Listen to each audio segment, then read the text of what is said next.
It's more fun to be nice. I don't agree. Bloop boop boo. Bloop doop doo. Bloop doop da.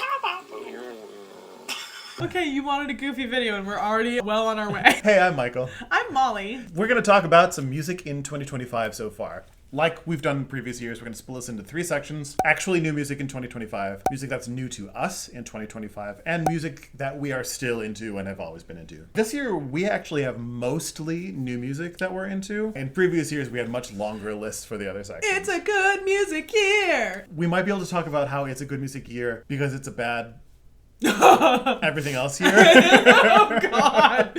Yes. We are so back, baby. There's all this talk about recession pop, and a lot of the pop bangers right now are about bad times and fighting through it or surviving through it, and I think that's an indicator, yeah. Of course, those are not the songs we have decided that we're going to talk about today. So. No, we're going to talk about queer people. So I talked about Model Actress's last album, Dog's Body, in one of these previous videos, and it turned into my favorite album of that year. Pirouette is, for the most part, more of the same if you're into Model Actress. If you're not familiar with them, I think they refer to themselves as post-punk or something like that. I would call it industrial. Yeah, they might have even said post-industrial and something somewhere. Their music has a strong, steady beat throughout, often danceable, but it's harsh noises and angular guitars, and it's not melodically focused all of the time. Now, this album, Pirouette, is more melodically focused than Dog's Body was, which honestly is a little bit to its detriment. Normally, I'm very much big on good melodies, and the melodies in this album are good, but Cole, the lead singer, sings a lot more on Pirouette than he does on Dog's Body, which is not a bad thing. I enjoy it, and he has got a good engaging voice, especially when he goes into his falsetto and it's chilling. But there's something about the raw energy of Dog's Body that I think is slightly missing in this album. But that being said, it's still in my top 3 albums so far of the year. It's still really, really good. I don't spend a lot of time in the industrial space, but to my ears, there's not a lot of people doing what they're doing right now. Right, yeah. Yeah, it's exciting to me. And I've heard from friends who have seen them live that they are so exciting live. I did a little bit of research on how they formed. At least 2 of them were at Berkeley in Boston. 2 of the guys knew each other from childhood because their dads were in a band together in the 80s. Oh, wow. They weren't close friends, but then they ended up at Berkeley together, and then they became close. And so they started a band, but then they went to a cabaret, I think it was, performance that Cole, the vocalist, was doing. And he was basically wearing a corset, writhing around on the ground and gurgling fake blood. Yeah, like you do. And they were like, oh, we need to get this guy. Correct answer. The 2 that knew each other the longest are the guitarist and the drummer. And you can kind of tell because their 2 parts often are built like a machine that chugs and whirs in a really interesting way. That's the industry. Yeah, right? you can often tell it's a Model Actress song because of the tone of the guitar. The guitarist's tone is very distinctive in a good way. But after the 3 of them had found each other, they also found a bassist, and that's the band. I have a friend who has seen them several times, and she said that they're excellent live and convinced me that I needed to get tickets, and we're going. Yeah, I convinced Molly that she needed to get tickets. But I'm a little bit worried about the curse of us being excited to see a concert in this video. Because this has happened at least once, maybe twice even, because we were so excited to see Jessie Ware, and then we couldn't go. Were we also excited to see Perfume Genius? And we chose not to. We could have gone. Yeah, we could have just it's late and we're tired. And we're old. We're old. I don't do 10 p.m. curtains years old. So Perfume Genius has a new album out called Glory. I put this album on for the first time and I immediately was struck by, it feels like a different sound to me from previous Perfume Genius albums. It's almost twinging toward Americana, which is actually really exciting to me. There is a twang to this album without sacrificing the characteristic artistry and artsy fartsiness that I love about Perfume Genius and the queerness, which I don't think is ever gonna be absent from any Perfume Genius album. Mike's voice and Mike's songwriting style actually fits in that realm pretty comfortably while still bringing in the artiness, the indiness, the composerliness. Fun fact, I talk about my dad on here sometimes because my dad has been really formative of my own sort of musical affinities. I was on the phone with my dad and he was like, have you heard of this band Perfume Genius? And I was like, yeah, I was actually just listening to their new album. It's great. And my dad was like, yeah, I've got tickets to go. So apparently my dad's friend won tickets in like, I don't know, like maybe a radio contest or something to see Perfume Genius. And my dad said, what did he say? He said it was very theatrical. And he said there were some good songs and they seemed like good musicians, but they left early. I think the album is a really strong one. I've been listening to it a lot. You know, I'm just gonna be honest, I've been struggling to like formulate my thoughts about it. And I was like, what do I say about like vibes, right? Like it's just vibes, but like it is a vibe. I hate being inarticulate. I feel like it's just the kind of music that I can sort of gaze out of the bus window while I'm listening to it, especially the second half of the album, which I think resonated with me more than the first half. Interesting.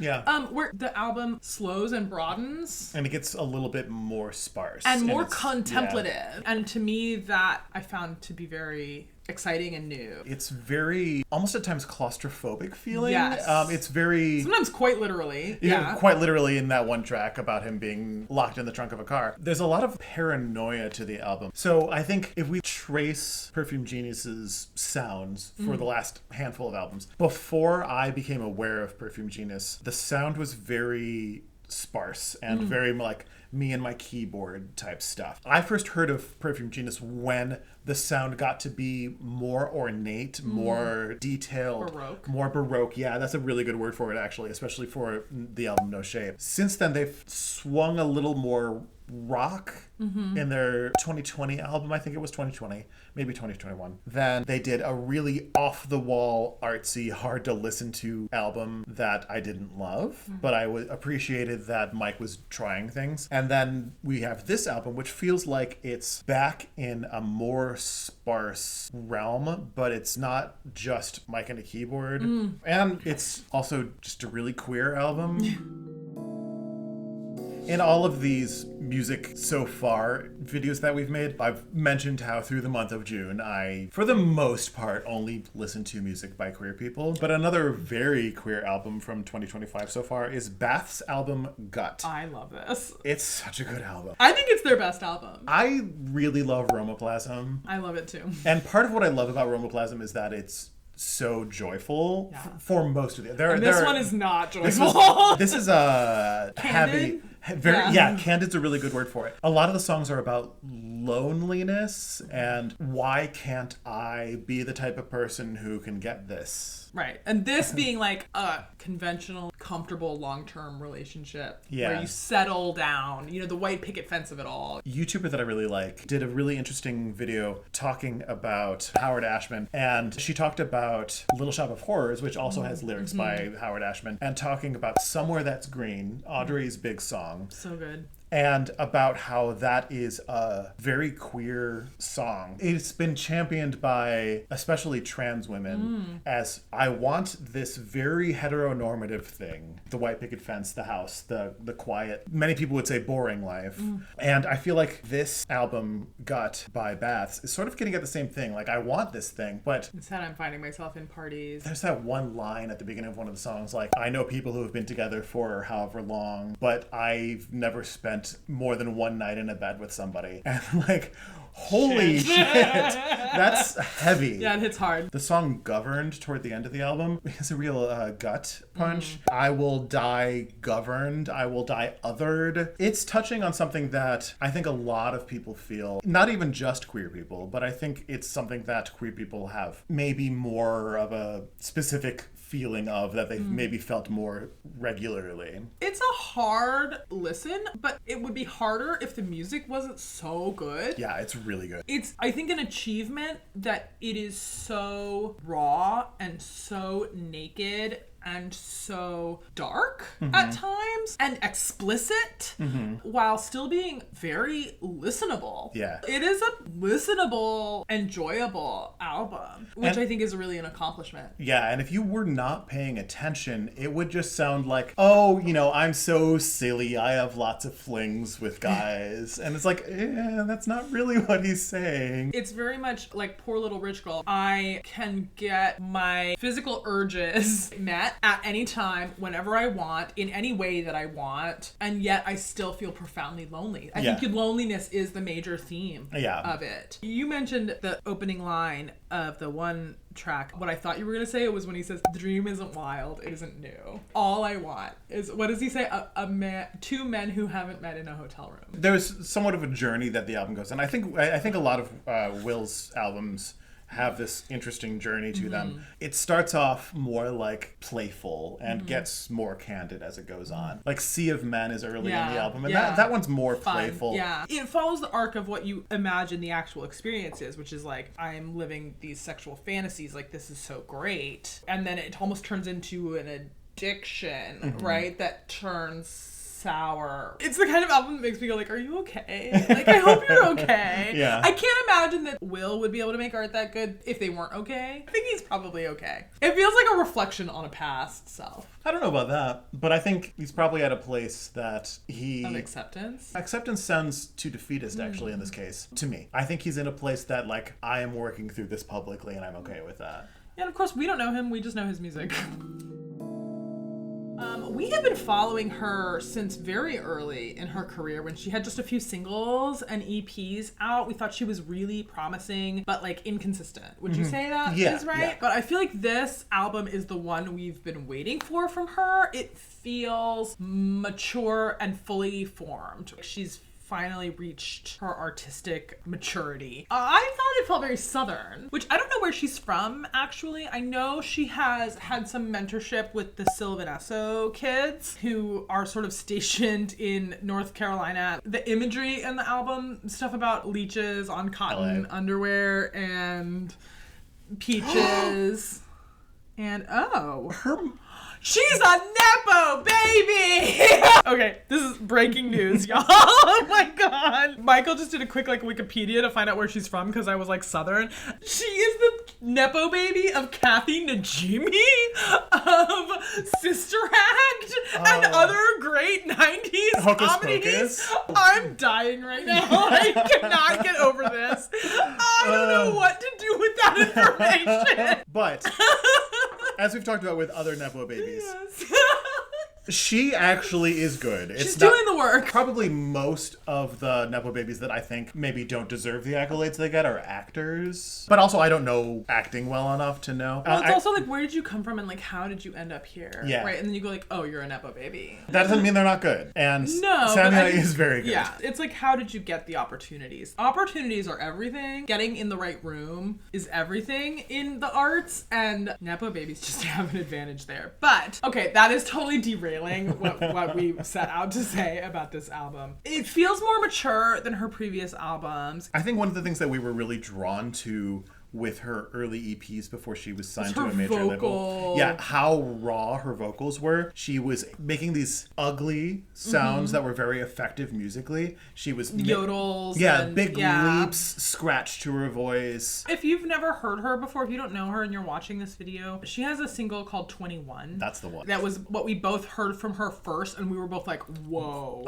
And then her first album, once she was signed, you could tell that there was a brilliant musician in there. And a songwriter, really. Yeah, it was just maybe overly polished, overly clean, like buffed over. And since then, she's slowly been getting some of that the raw rawness. energy back. Some of the standout moments on this album, she's not just vocally raw, but like emotionally raw, when she's like, do you want to see what's under these Levi's? Yeah, that's a great moment. Also, you don't know me, bitch, right? Like said in like a whisper. Yeah. You never loved me like you hate me now. When I hear that, I'm like, oh shit. And again, from that first single that we heard from her called 21, it has the same vibe of almost shocking lyrics that make you really stand at attention and go, did she just say that? Yeah.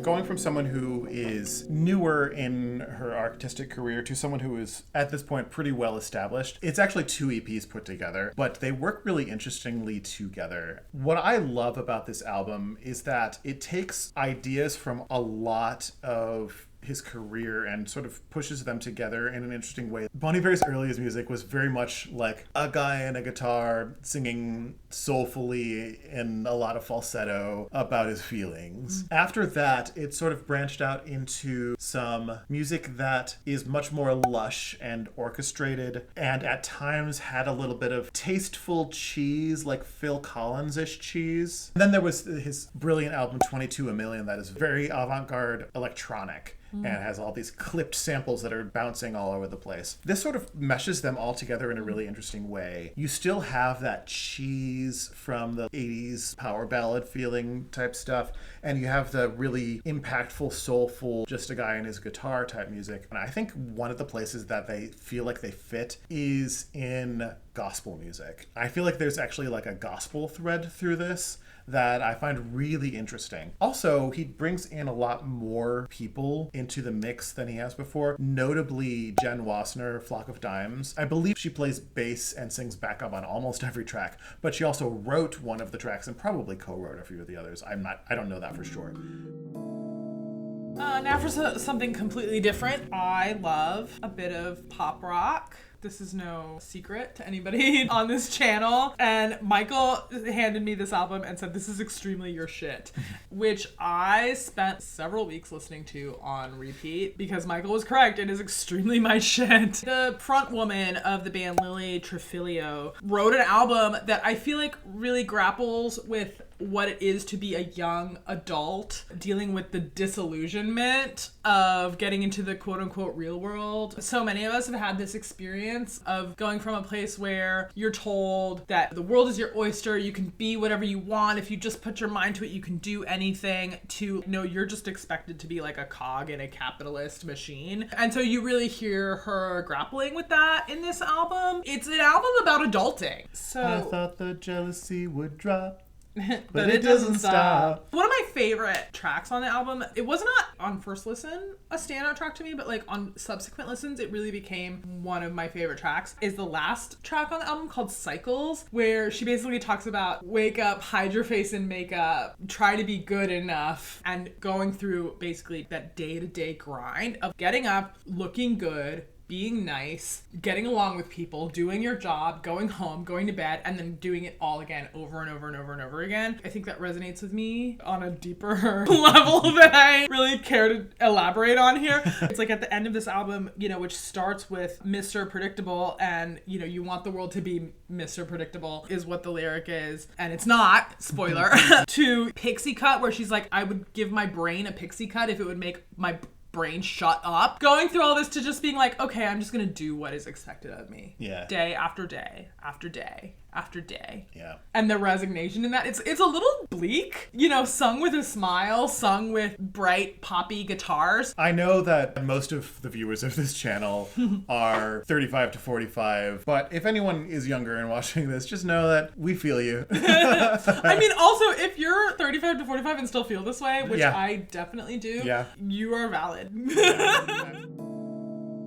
Well, pop punk is a really good segue into the next album. Pop. This is sort of a breakup album, and that line comes from a song where he's basically saying, I thought about ending it all, but who would look after the dogs? Everything from Pop always has a little bit of wry humor to it that I find really fun and engaging. Yeah. This album is a little bit harder than some of their previous albums. I like it when they go hard. I don't really have a ton to say about this album, but if you're into punk and pop punk and you don't know Pop, Canadian four-piece. If you're into it, you know Pop. Yeah, I mean, probably. come on. If you like other things that we've talked about that we like in this video, and you don't know Pop and you don't listen to a lot of punk or pop punk, give it a shot. It's fun. I love, my favorite Pup lyric is, just because you're sad again, it doesn't make you special, which is not on this album. No, that is on their album Morbid Stuff, which is still my favorite of their albums, but this one is this is a close second. This one has this great song called Olive Garden, which has the lyrics, Let's meet at the Olive Garden. It's been too long. Last time your grandma was in a coffin, it was weird to talk.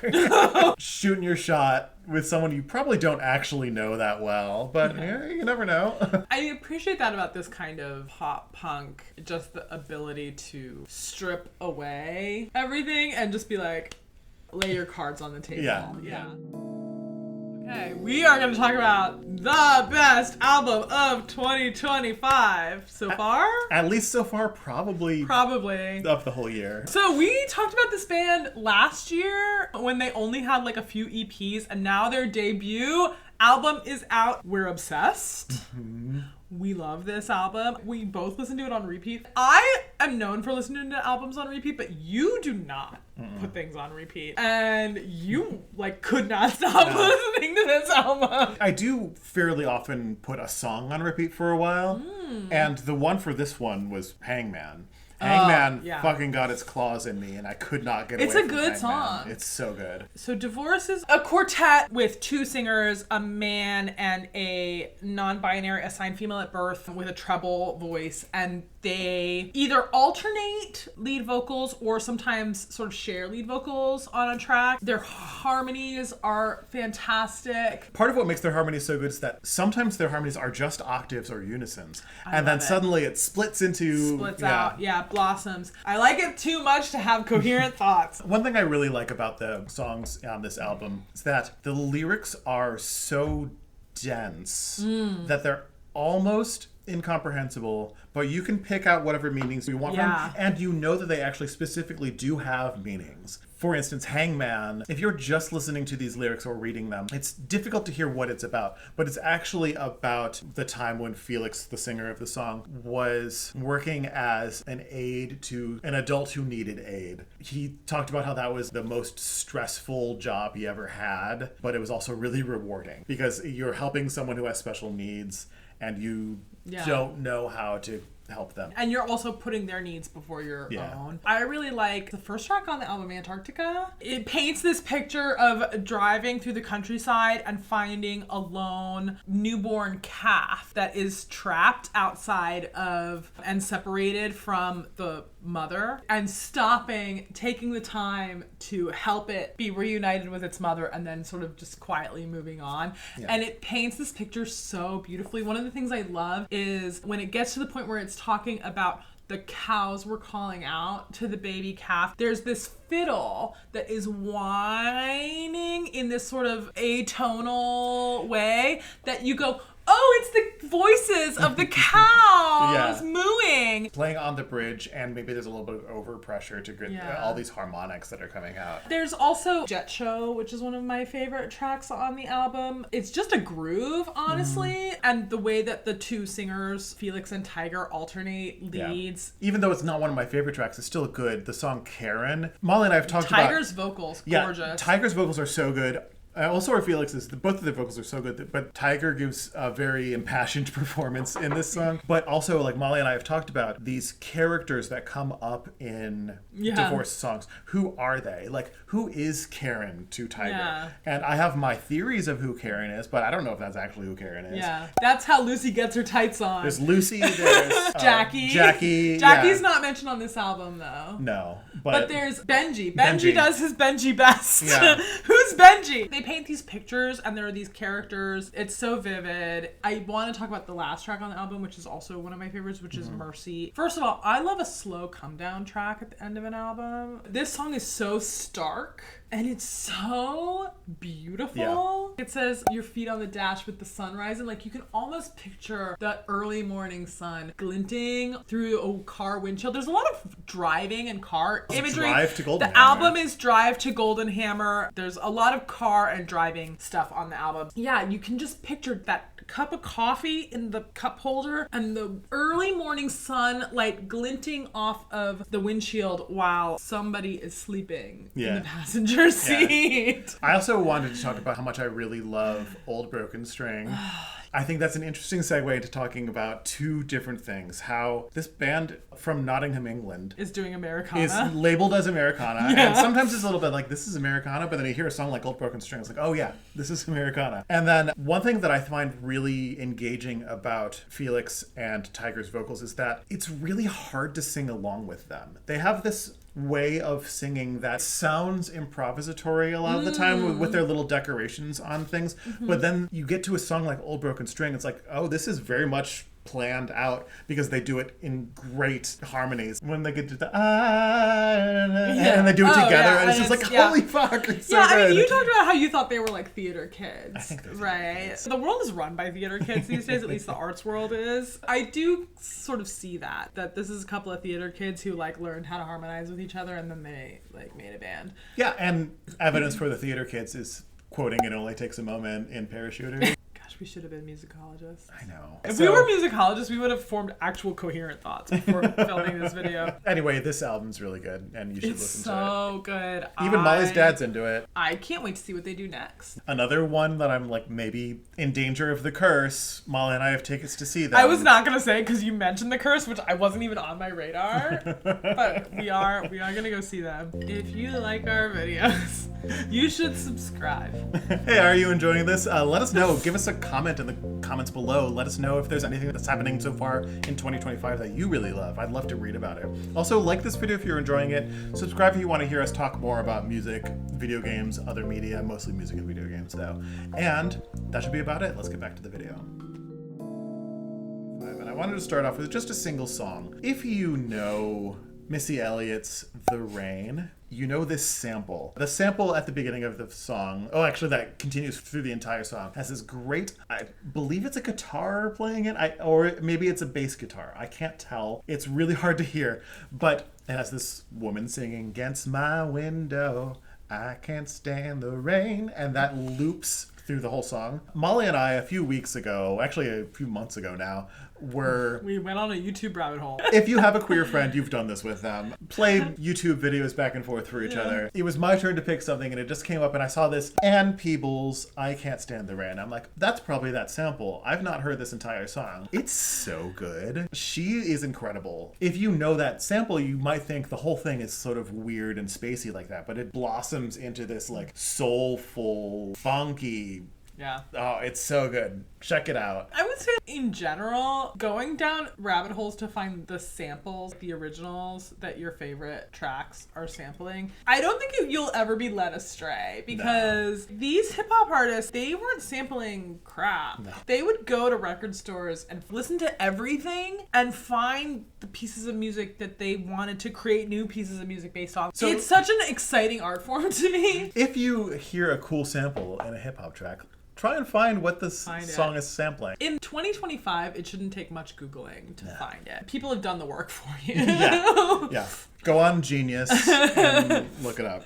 Something that's new-ish to me, is the music of Jonathan Edwards. Jonathan Edwards, not to be confused with John Edwards, former senator and candidate for vice president. If you know any of his songs, you know the song Sunshine parentheses Go Away Today. I was talking to my mom recently. I get musical advice from both parents, okay? She was talking about Jonathan Edwards, and I don't know how it came up in conversation, but I was like, you talk about John Edwards sometimes, but I only know the one song. And she was like, oh my God, right? So she puts on the album, the self-titled album, and I was like, oh, this is great.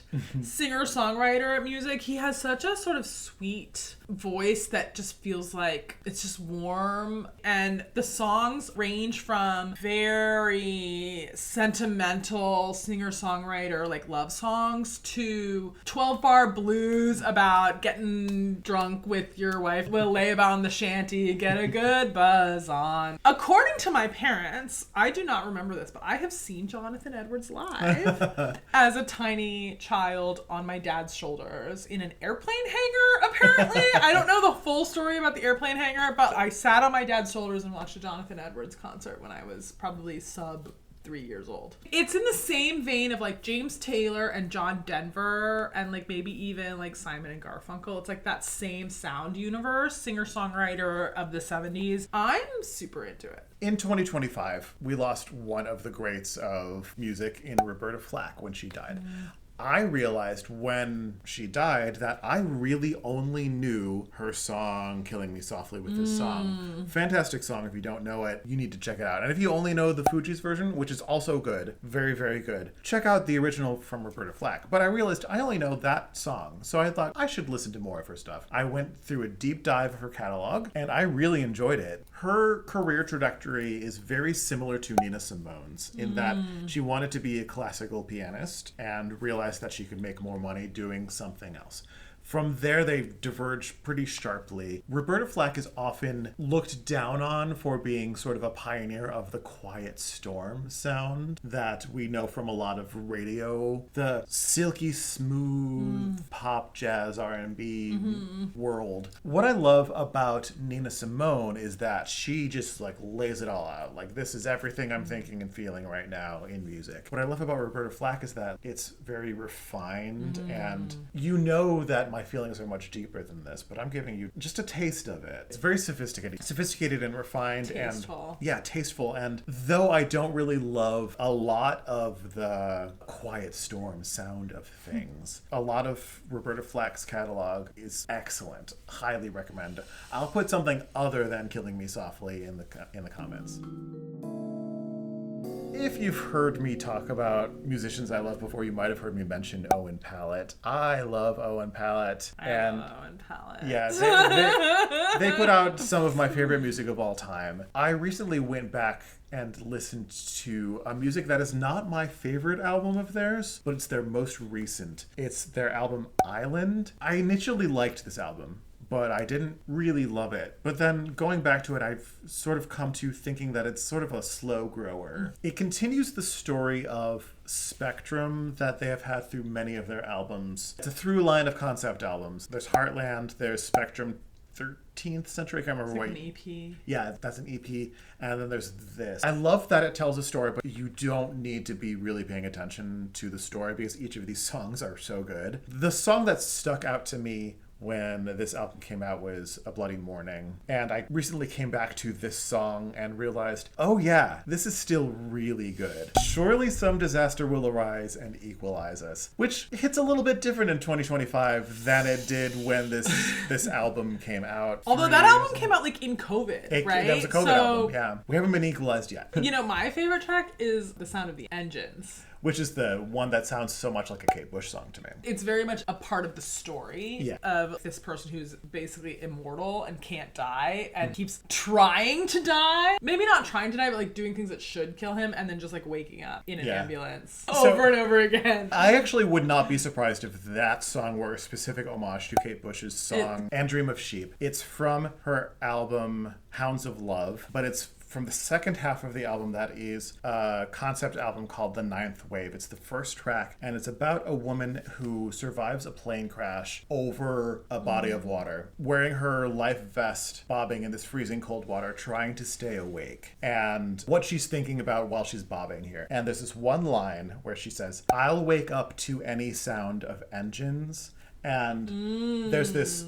I often call this like the most perfect sound in recorded music. This orchestral like wah. Yeah. And it's a very similar sound in this Owen Pallett song. And the fact that it says Sound of Engines specifically, that I would be shocked if that wasn't a specific homage. Yeah. The Owen Pallett song is also really, really beautiful. You know, we were so obsessed with Owen's previous album to this, In Conflict, and then waiting it was like 5 years at least before another album was released by Owen Pallett, and when we were like finally, and it was so different in a good way. The first thing I remembered seeing, like before the album was released, Owen did like a filmed concert in their apartment or whatever, and I was like, oh, they're playing guitar. Owen Pallett traditionally had been a violinist, a violin looper, and then to see them playing guitar, it was like a shock. Oh, this is a guitar-focused album, and most of the songs are guitar-based. Michael came and got snowed in with me during a blizzard. in 2015. While Molly's husband was stuck at work. Yeah. As an emergency employee. We were like cooking dinner, like we were like living our best lives. And Michael was like, here's an album that I heard about, like let's put it on. Natalie Prass, this girl out of Nashville. I don't even know how to describe this album. This is what I think about now, like 10 years on, when I'm like talking about this album. Some producer in Nashville was like listening to the songs that she had started to record and was like, you know what this needs? More woodwinds.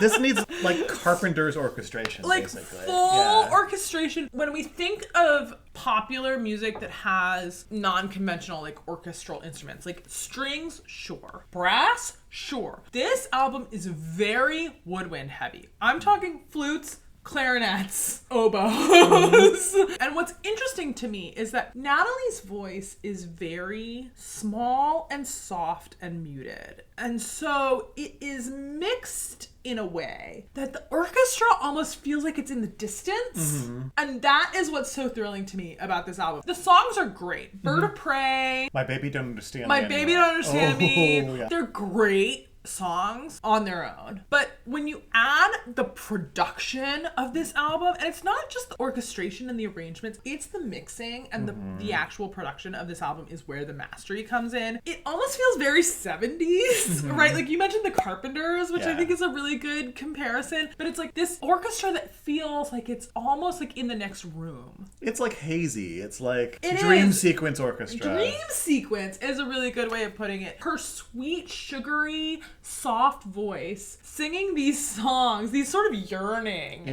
songs. Our love is like a long goodbye. We keep waiting for the train to cry. There are moments where it gets a little bit even like earlier sounding, like 40s Disney sounding, and it was you. That sounds like a 40s Disney song. It's like a torch song. Yeah. Every time I put this album on, year after year, it never stales for me. It's so good. It feels fresh and new every time. And it's really interesting because Natalie had like a semi-hit on another album when she released a single called Short Court Style, which I mentioned to you, I hear it in the wild all the time. Like I'll hear it in like CVS and I'll be like, oh, Natalie's still, like Short Court Style. And like, if you're watching this, you may have heard that track, Short Court Style. It's not on this album. That is like a totally different, that's the album after this one. Sound universe for her. That one's very groovy, slinky 70s. There's like, her voice is not, I think, special. I think her songwriting is. Yes.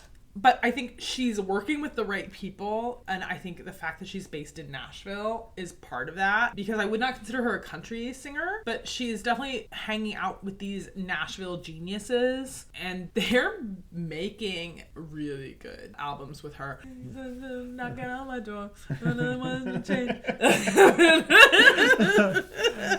Okay. What is it? Something. What does she say in that Christmas song in the TikTok video? I don't know what you're talking about.